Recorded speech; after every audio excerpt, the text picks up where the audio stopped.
Salam damai sejahtera bagi kita semua. Selamat pagi Bapak Ibu dan saudara-saudari di dalam Tuhan. Hari ini Selasa 15 April 2025. Saya Pendeta Daniel Sakarias mengajak kita semua untuk mendengarkan renungan harian 4M yang dikeluarkan oleh Sinode GKO. Mari kita berdoa. Tuhan yang Maha Baik, terima kasih untuk anugerah-Mu yang kami terima pagi hari ini. Terima kasih untuk nafas kehidupan, kekuatan, kesempatan yang Kau berikan. Saat ini kami hendak membuka firman-Mu. Terangilah hati dan pikiran kami dengan Roh-Mu yang kudus. Bimbing kami ya Bapa, agar kami memahami kebenaran-Mu dan mampu menerapkannya dalam hidup kami mulai dari hari ini. Kami serahkan seluruh langkah kami ke dalam tangan-Mu. Dalam nama Tuhan Yesus, kami berdoa dan bersyukur. Amin. Saudara, judul renungan kita hari ini, Herodes Raja Dunia menghina Yesus, Raja segala Raja. Bacaan diambil dari Injil Lukas pasal 23, ayat 8 sampai dengan ayat 12. Saya bacakan dalam Terjemahan Baru 2. Demikian firman Tuhan. Ketika Herodes melihat Yesus, ia sangat girang, sebab sudah lama ia ingin melihatnya, karena ia sering mendengar tentang dia, dan berharap melihat Yesus mengadakan suatu tanda mukjizat. Ia mengajukan banyak pertanyaan kepada Yesus, tetapi Yesus tidak memberi jawaban apapun. Sementara itu, imam-imam kepala dan ahli-ahli Taurat maju ke depan dan melontarkan tuduhan-tuduhan yang berat terhadap dia. Bahkan Herodes dan pasukannya menghina dan mengolok-olok dia. Ia mengenakan jubah kebesaran kepadanya, lalu mengirim dia kembali kepada Pilatus. Pada hari itu juga bersahabatlah Herodes dan Pilatus. Sebelum itu mereka bermusuhan. Demikian firman Tuhan. Kini kita akan merenungkan apa arti firman Tuhan dengan cara menjawab beberapa pertanyaan berikut ini seputar Lukas 23 ayat 8 sampai 12. Pertanyaan untuk pendalaman. Yang pertama, apa yang dirasakan Herodes saat melihat Yesus? Jawabannya adalah ia merasa sangat gembira, tapi bukan karena ingin percaya, melainkan karena ingin lihat pertunjukan. Pertanyaan kedua, apa yang Yesus lakukan saat ditanya banyak hal? Yesus diam. Ia tidak menjawab sepatah kata pun. Diamnya adalah bentuk penolakan terhadap sikap Herodes yang sembrono dan tidak tulus. Ketiga, siapa yang menuduh Yesus dengan hebat? Jawabannya adalah imam-imam kepala dan ahli Taurat.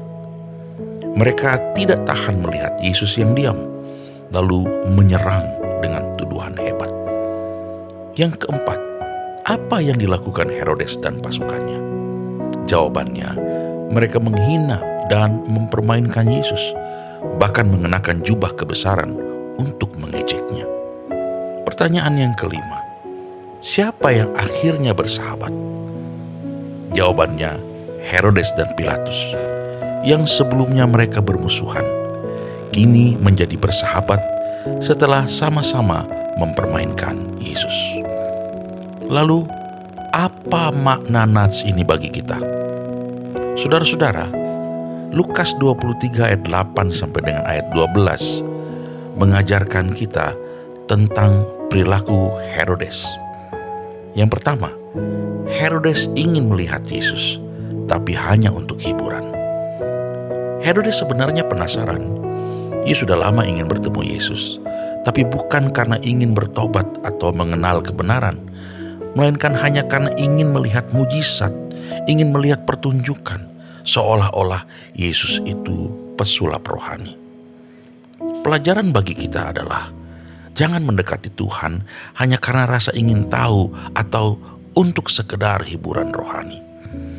Kadang kita datang ke gereja atau ikut pelayanan bukan karena mau taat, tapi karena cari suasana, penghiburan, atau sensasi. Ibadah gereja bukanlah pertunjukan. Dan bila kita melayani di depan, maka itu bukan sebuah atraksi, tetapi sebuah pelayanan untuk memuliakan Tuhan. Tuhan juga bukan badut rohani yang memuaskan orang yang melihatnya. Yesus adalah Raja segala raja dan layak disembah dalam hormat dan ketaatan kita. Yang kedua, Herodes banyak bertanya, tapi Yesus diam. Yesus tahu hati Herodes. Ia tahu bahwa semua pertanyaannya itu kosong, hanya untuk bermain-main, hanya untuk mencoba. Maka Yesus tidak menjawab sepatah kata pun. Pelajaran bagi kita, Tuhan tidak selalu menjawab kalau hati kita tidak sungguh-sungguh mencari Dia.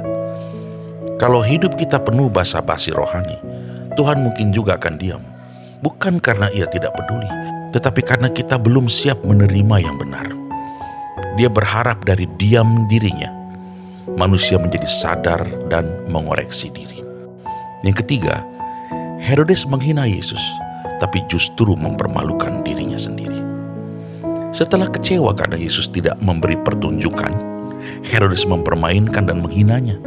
Tapi justru dari situ tampak jelas siapa yang benar-benar mulia dan siapa yang benar-benar hina. Pelajaran bagi kita, menghina Tuhan tidak akan mengurangi kemuliaannya, tapi akan menunjukkan kehinaan kita sendiri. Sikap sembrono terhadap Tuhan, ibadah yang main-main, pelayanan yang tanpa hormat, semua itu bukan membuat Tuhan turun derajat, tapi justru memperlihatkan kekosongan dan ketidakseriusan kita. Banyak orang menghina Tuhan dengan berbuat yang tidak patut selama beribadah. Mereka tertidur, mereka asik mengobrol, mereka mengunyah permen karet saat harus bernyanyi dan mengucapkan pengakuan iman. Mereka memelototi gadget mereka dan berselancar di media sosial saat beribadah. Orang-orang seperti ini mungkin akan marah bila ada orang luar yang tiba-tiba datang membuat gaduh dan melarang mereka beribadah.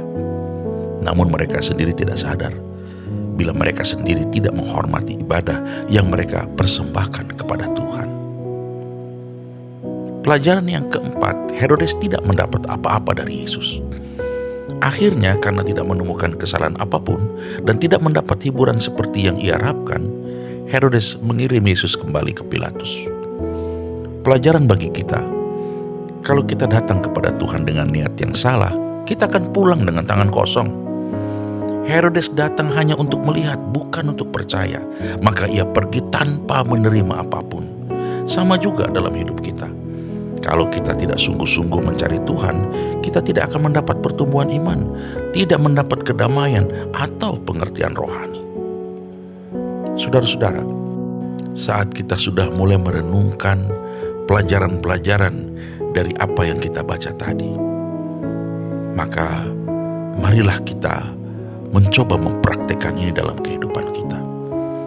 Kesimpulan yang kita dapat dari pelajaran tentang sikap Herodes, kita belajar contoh buruk tentang bagaimana jangan pernah bersikap hal tersebut terhadap Yesus. Yang pertama, jangan cari Yesus hanya saat butuh hiburan.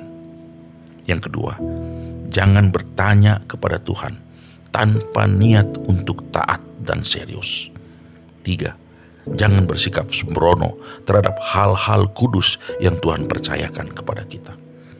Yang keempat, jangan kecewa kalau Tuhan tidak menjawab keinginan kita yang egois. Sebaliknya, dari pelajaran ini, marilah kita datang kepada Tuhan dengan hati yang rendah, dengan hati tulus, dan siap untuk taat. Karena hanya dengan sikap seperti itulah kita sungguh-sungguh akan mengalami kehadiran Tuhan yang mengubah hidup kita. Pada akhirnya, saudara, jangan lupa kita membagikan firman Tuhan hari ini kepada siapapun yang kita temui. Dengan pesan, jangan dekati Tuhan hanya karena penasaran atau ingin hiburan rohani. Datanglah kepada Yesus dengan hati yang mau mengenal dan mau taat kepadanya. Dunia bisa mempermainkan Yesus, tetapi kemuliaannya tidak akan pernah pudar. Justru sikap dunia itulah yang menunjukkan siapa yang sesungguhnya hina. Mari jadi pengikut Kristus yang membawa kehendak Allah, bukan sekadar mengikuti selera dunia. Kita berdoa. Bapa yang Maha Mulia, kami bersyukur atas firman-Mu hari ini yang mengajar kami lewat kisah Herodes. Ampunilah kami ya Tuhan, jika selama ini kami sering datang kepadamu hanya karena keinginan pribadi, rasa penasaran, atau sekedar mencari hiburan rohani. Engkau sesungguhnya bukan alat hiburan. Engkau adalah Tuhan dan Raja yang layak disembah dengan hormat dan dengan hati yang tertunduk. Ajarlah kami untuk datang kepadamu dengan hati yang sungguh-sungguh.